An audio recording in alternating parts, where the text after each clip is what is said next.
Andrew Williams. Thank you, Mr Speaker. I take a call on behalf of New Zealand First, and we also congratulate the new Minister, the Honourable Todd McClay, the former Chairman of the Finance Committee, now taking up where the Honourable Peter Dunn left off.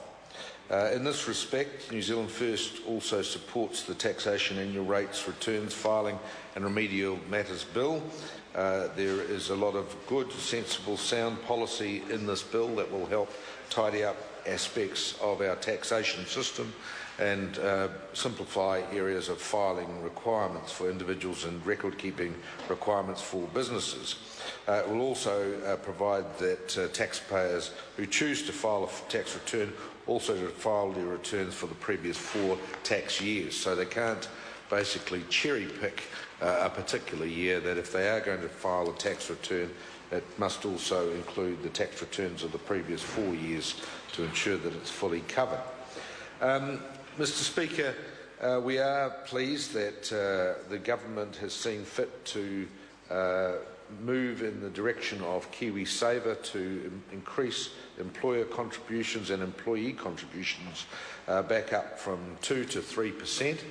which we believe is, again, a positive thing for long-term saving in this country. We were very disappointed when the government reduced its own contribution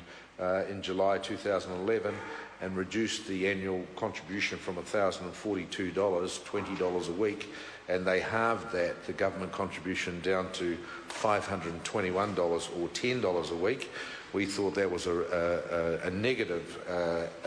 way of addressing the problem of savings in this country, and it did send the wrong message that the government did reduce its contribution to KiwiSaver. And just recently I was reading, I don't have the figures in front of me, but the impact on that KiwiSaver fund in the next 10 to 20 years as a result of the reductions of the government contribution is into the tens of billions of dollars long term that New Zealanders will not have. And that's a great shame, and it is a great shame that the government could see fit to giving $2 billion in tax cuts to its wealthy, rich mates, and could provide $2 billion in tax cuts for those who didn't need it, $5,000 a week for the likes of Paul Reynolds, the head of Telecom, $1,000 a week for the likes of John Key in tax cuts, and goodness knows how many other thousands of dollars a week for very wealthy people in this country who simply didn't need it, but it gave them an opportunity to buy a new boat at Westhaven and that sort of thing, or a new batch at Omaha. But for the people that actually could have done with it and could have done with the ongoing significant contribution to their Kiwi saving schemes, it was a pity that the government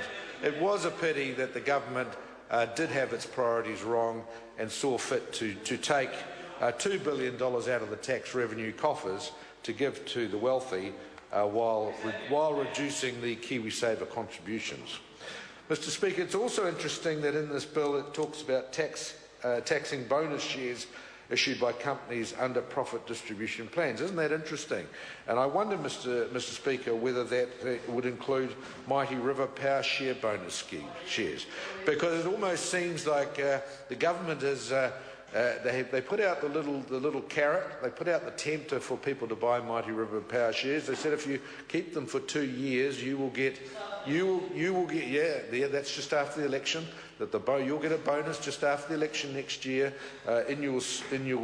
shares of Mighty River Power if you keep them for 2 years. But here in this bill it says they're going to be taxing bonus shares issued by companies under profit distribution plans. So bad news for New Zealanders.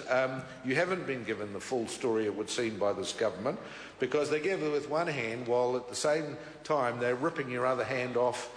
with the other. And it would be very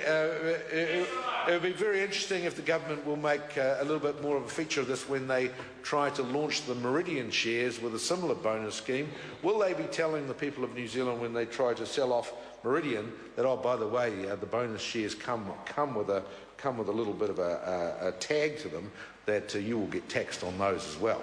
So it is clear here, Mr Speaker, that the government doesn't always necessarily tell the full truth. But we've understood that in the last week as well on many other issues. But, Mr Speaker, one of the areas here where New Zealand First is in support, it talks about foreign superannuation and being able to transfer back to New Zealand and assisting that situation with different tax regimes around the world and being able to bring your superannuation back to New Zealand. And in this respect, this lines up very nicely with New Zealand First's superannuation policy that we put out just in the last month or so in relation to keeping superannuation to 65 years of age. And some parties in this House would see superannuation sliding up to 67 or even greater age than that in the future, while others will keep it at 65 as long as the current Prime Minister is at the helm. And once he's gone from the helm, I'm sure Stephen Joyce and Judith Collins and Bill English will be just chomping at the bit to move it out to 67 or higher in order to try and balance the books. In that respect, New Zealand First policy, and we have put this out this month, is that we would have a graduated superannuation scheme based on the time the person is living and working in New Zealand. And between the age of 20 and 65 years of age, 45 years, if you have lived and worked in this country, and when I say work, that could include non-paid work in terms of the spouse or husband or wife taking care of a family, they are still contributing in a non-paid situation. But if you have lived and been in this country for the full 45 years, then under New Zealand First at age 65, you would then get 100% superannuation, universal superannuation. However, if you have been out of the country for a period of that time, you would get that percentage of time taken off your superannuation payments. So perhaps you've worked overseas for 10 years, you get 10 years taken off the 45 years, therefore you get 10 45ths taken off your superannuation at turning 65.